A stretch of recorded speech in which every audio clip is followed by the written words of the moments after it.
يا أيها الذين آمنوا اتقوا الله اتقوا الله حق تقاته ولا تموتن إلا وأنتم مسلمون. يا أيها الذين آمنوا اتقوا ربكم الذي خلقكم من نفس واحدة وخلق منها زوجها وبث منهما رجالا كثيرا ونساء واتقوا الله الذي تساءلون به والأرحام إن الله كان عليكم رقيبا. Siang jamaah Jumat yang insya Allah dimuliakan oleh Allah Subhanahu wa Ta'ala, memuji dan bersyukur pada Allah Subhanahu wa Ta'ala. Lagi-lagi Allah Subhanahu wa Ta'ala masih memberikan kesempatan waktu sampai pada detik ini, yang waktu itu seharusnya kita gunakan untuk senantiasa memperbaiki hidup kita, sehingga di yaumil akhir kita benar-benar merasakan hasil dari apa yang kita lakukan di dunia ini. Salat dan salam jika senantiasa kita berselawat pada junjungan Nabi Allah Muhammad sallallahu alaihi wasallam, Rasulullah yang menjadi suri tauladan, yang menjadi patokan standar benar dan salah kita dalam menghadapi segala perbuatan yang akan kita lakukan, dalam memilih dan memilah perbuatan mana yang harus kita lakukan di dunia ini, atau perbuatan manakah yang harus kita tinggalkan di dunia ini. Karena sejatinya di dunia ini hanya dua pilihan yang Allah berikan. Ataukah kita menjadi muslim yang taat kepada Allah Subhanahu wa Ta'ala, ataukah justru kita menjadi muslim yang kufur kepada Allah Subhanahu wa Ta'ala. Maka khatib mengingatkan, pilihan ini senantiasa akan menjadikan hasil yaumil akhir, yakni di akhirat kelak, akan hasil yang baik ataukah hasil buruk tergantung pilihan apa yang kita pilih hari ini. Sidang jamaah Jumat yang dimuliakan oleh Allah Subhanahu wa Ta'ala, selalu khatib pada siang hari ini tak lupa berwasiat pada diri pribadi dan jamaah sekalian. Marilah jamaah sekalian, kita senantiasa memperbaiki amalan kita. Marilah kita senantiasa meningkatkan kualitas keimanan dan ketakwaan kita kepada Allah Subhanahu wa Ta'ala dengan cara kita mengambil apa saja yang telah Allah perintahkan harus kita ambil, dan apa saja yang Allah larang maka kita harus tinggalkan sebagai wujud dari ketakwaan kita kepada Allah Subhanahu wa Ta'ala. Jadi jamaah Jumat yang dimuliakan oleh Allah Subhanahu wa Ta'ala, pada kesempatan khutbah kali ini saya akan membawakan tema berkenaan dengan kepribadian Islam. Jadi jamaah Jumat yang dimuliakan oleh Allah Subhanahu wa Ta'ala, kepribadian Islami ini adalah perkara yang sangat penting bagi kita. Merupakan perkara yang akan menjadikan baik dan buruknya tentang apa yang akan kita lakukan di dunia ini. Kepribadian Islam ini merupakan sebuah hal yang wajib kita miliki dalam kehidupan ini, sehingga apapun yang kita hadapi di dunia ini kita senantiasa ikuti dengan aturan Allah Subhanahu wa Ta'ala. Kepribadian ini merupakan sesuatu yang harus dibentuk terlebih dahulu. Dengan kepribadian itu maka akan menentukan langkah hidupnya. Jadi jamaah Jumat yang dimuliakan oleh Allah Subhanahu wa Ta'ala, kepribadian itu tidak ditentukan dengan bentuk fisik kita, tidak ditentukan dengan pakaian yang kita kenakan, tidak ditentukan dengan jabatan yang kita miliki, tidak ditentukan dengan harta, suku, apalagi hanya dengan KTP yang kita miliki. Jadi jamaah Jumat yang dimuliakan oleh Allah, di dalam kitab Min Muqayyimat Nafsiyah Islamiyah dijelaskan bahwasannya seseorang yang memiliki kepribadian Islam maka dia akan memiliki dua hal. Yang pertama yakni aqidah Islamiyah atau pola pikir Islami. Dengan memiliki aqidah Islamiyah ini, dengan memiliki pola pikir Islam ini, maka seseorang itu ketika hendak melakukan apapun maka harus dipikirkan terlebih dahulu, harus diukur kebenarannya, harus diukur salah dan benarnya sesuai dengan Islam, yakni sesuai dengan Al-Quran dan As-Sunnah atau tidak.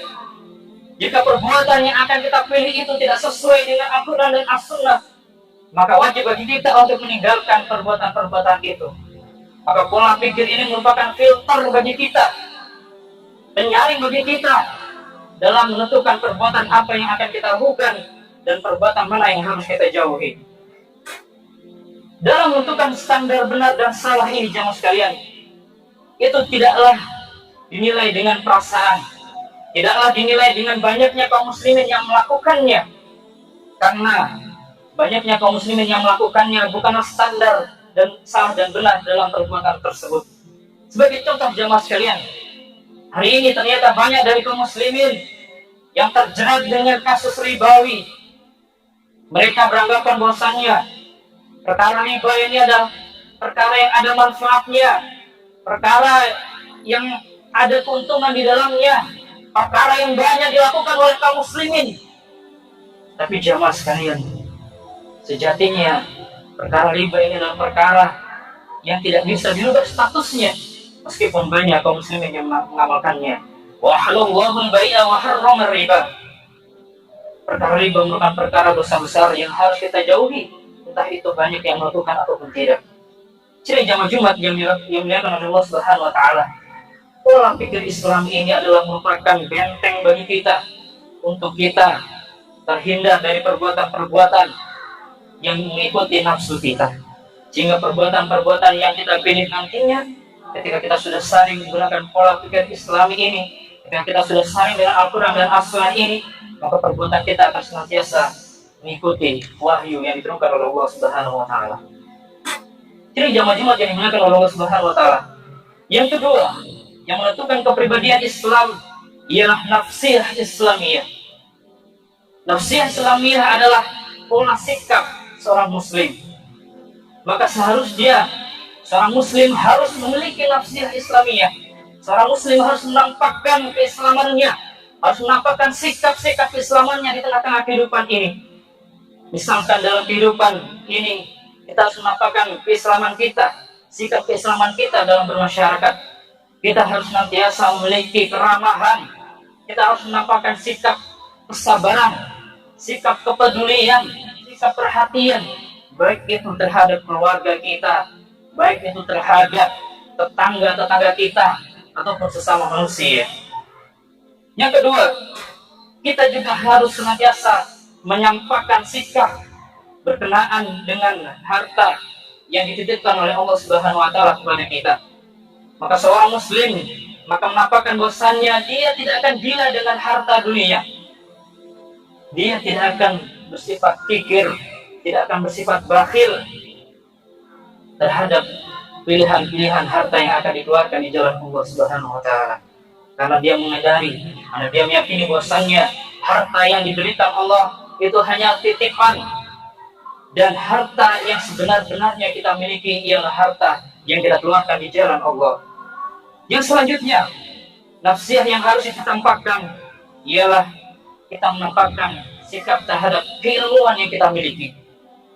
Maka seorang muslim, dia tidak akan menjadikan dirinya paling tinggi di antara kaum muslim yang lainnya. Dia tidak akan mudah saling menyalah-nyalahkan antara sesama kaum muslimin.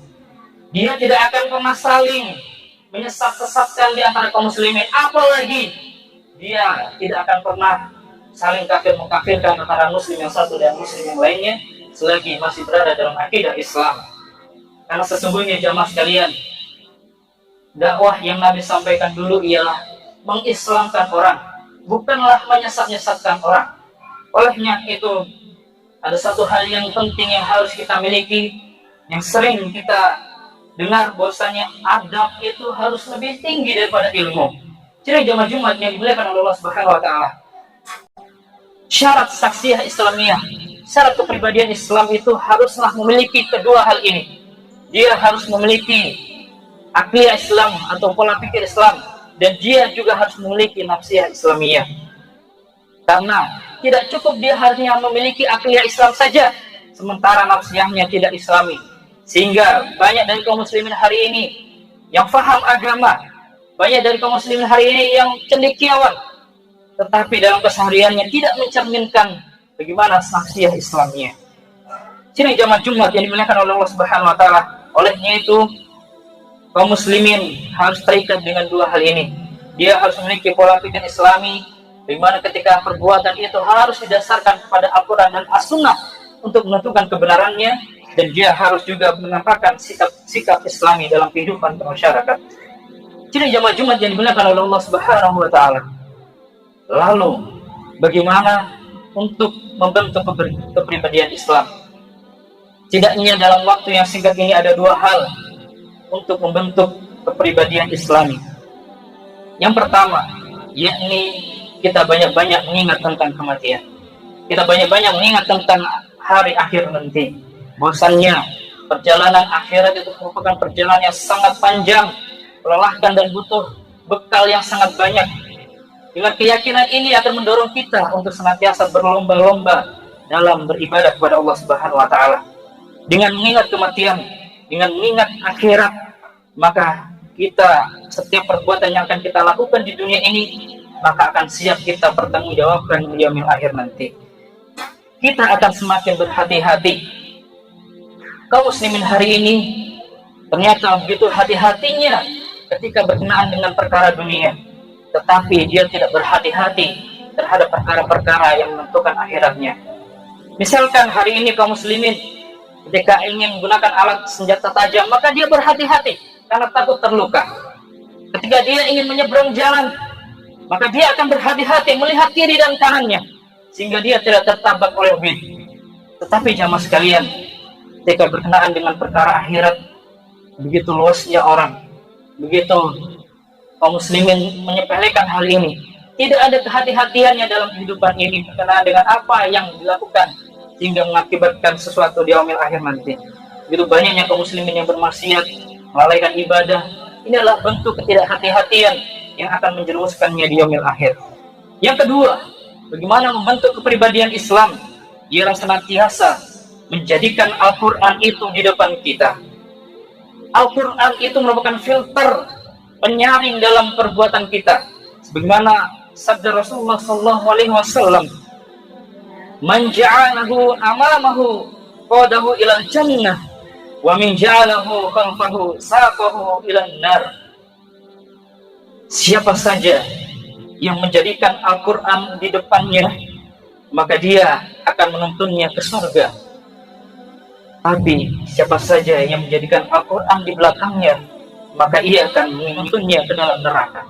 Hadis riwayat Ibnu Hibban dari kitab Sahihnya dari Jabir bin Abdullah radhiyallahu anhu. Jadi jamaah Jumat yang dimuliakan oleh Allah Subhanahu wa taala, kunci hidup kita adalah Allah sudah berikan bocoran dari hadis yang diturunkan ini, bahwasannya seseorang yang menginginkan kebaikan hidupnya, masuk ke surganya Allah ketika meninggalkan dunia ini, maka dia selayaknya harus menjadikan Al-Quran itu di depannya. Maka setiap perbuatan itu akan disaring benar dan salahnya sesuai atau tidak dengan Al-Quran. Tetapi jamaah sekalian, seseorang yang memilih kesengsaraan di yaumil akhir, maka dia akan menjadikan Al-Quran itu di belakangnya. Dalam hal ini, dalam perkara kehidupannya, senantiasa mengikuti hawa nafsunya. Auzubillahi minaz zalik. Sidang jamaah Jumat yang dimuliakan oleh Allah Subhanahu wa taala. Oleh karena itu, sebagai kesimpulan, marilah kita perbaiki diri kita. Marilah kita sekarang memfilter segala perbuatan kita, baik misalkan berekonomi, baik misalkan bergaul, dalam berpakaian, dalam bermasyarakat maupun bernegara. Dalam berekonomi misalkan, jika hari ini masih ada ekonomi batil yang kita lakukan, maka marilah kita tinggalkan. Kita beristighfar, mohon ampun atas kesalahan yang telah lalu. Dalam bergaul misalkan masih pergaulan bebas, maka mari kita tinggalkan. Mari kita dekati masjid dan jauhi perzinahan. Dalam berpakaian, marilah kita menggunakan pakaian yang disesuaikan dengan Al-Quran seperti apa, baik itu pria maupun wanita. Dalam bermasyarakat, bagaimana kita menampakkan sikap-sikap Islami di tengah-tengah kehidupan masyarakat, maupun dalam bernegara, yang faktanya hari ini jamaah sekalian, hukum yang diterapkan, peraturan yang diterapkan, itu masih menjadikan Al-Quran itu di belakang kaum muslimin sekalian. Al-Quran itu di belakang kehendak manusia. Al-Quran itu ada di belakang ketentuan manusia. Padahal Al-Quran ini merupakan sesuatu yang paling utama dalam kehidupan kita. Olehnya itu, mari kita bersama-sama jamaah sekalian, kita punya kewajiban yang sama mendakwahkan Islam agar Islam ini kembali menjadi terdepan. Sebagaimana Allah Subhanahu wa taala berfirman, "Wal takum minkum ummatun yad'una ilal khair wa ya'muruna bil ma'ruf wa yanhauna 'anil munkar." Jadi jamaah Jumat yang dimuliakan oleh Allah Subhanahu wa taala. Olehnya itu, kenapa harus diterapkan dalam negara? Karena untuk lebih berkahnya, untuk menuntun masyarakat ke dalam surga, Al-Quran itu harus kita jadikan sebagai pedomannya. Kita jadikan ayat-ayat Allah itu di depan dari kehendak-kehendak manusia.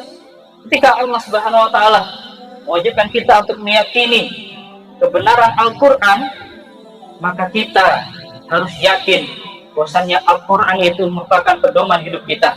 Bahkan Al-Quran itu merupakan salah satu bagian dari rukun iman kita terhadap Islam. Olehnya itu, kita harus meyakini bahwasannya Al-Quran ini adalah aturan yang terbaik untuk manusia. Al-Quran merupakan aturan yang paling cocok untuk kehidupan manusia. Karena Al-Quran ini bersumber dari Allah yang mengetahui tentang seluk-beluk manusia dibandingkan dari manusia itu sendiri. Sekalian jemaah-jemaah yang dimuliakan Allah Subhanahu wa taala, mengapa harus negara kita itu menjalankan Al-Quran?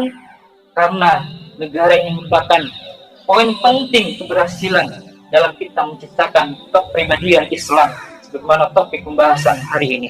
Bila negara menjadikan Al-Quran itu di depan standar benar dan salah, maka negara itu akan menerapkan Islam. Negara itu akan membiasakan ibadah di tengah-tengah umat. Seorang muslim yang tidak beribadah akan diberikan sanksi sehingga dia akan melaksanakan ibadah. Seorang muslim yang tidak taat, yang bermaksiat akan diberikan sanksi sehingga dia akan menghindari segala kemaksiatan.